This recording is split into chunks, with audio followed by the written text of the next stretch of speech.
2024 అయిపోయింది. 2024లో మూవీస్ ఏం రిలీజ్ అయినాయి? స్టార్టింగ్ విత్ సర్రా ఎండింగ్ విత్ రప్ప అంతే కదా. ఊర్లో చూసినట్టయితే గుంటూరు గారు హనుమాన్ రిలీజ్ అయింది. గుంటూరు గారు అంటే స్టోరీ యావరేజ్గా ఉన్న మహేష్ అనే క్యారెక్టర్ కోసం ఈజీగా చూడొచ్చు.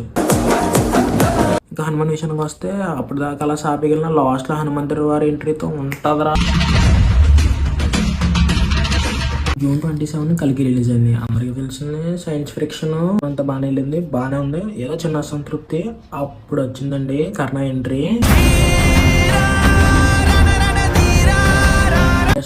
కబడ్డీ కొట్టాలని రిలీజ్ అయింది. ఆ చిన్నటి జ్ఞాపకాలు ఎన్నో గుర్తు చేసి మంచి ఒక మెమరబుల్ మూవీగా నిలిచింది అందరికి. నాని అన్న సరిపోల్ సినిమా రిలీజ్ అయింది. స్టోరీ అండ్ నాని అన్న యాక్టింగ్ ఎంత లెవెల్లో ఉంటుందో బీజిఎం కూడా అదే లెవెల్లో ఉంటుంది. సెప్టెంబర్లో మత్తు మొదలు 2 రిలీజ్ అయింది. దాంట్లో స్టోరీ పెద్ద కట్టలేకపోయినా ప్రియా ఎక్కడ డైలాగ్ కూడా చాలా ఫేమస్ అయింది.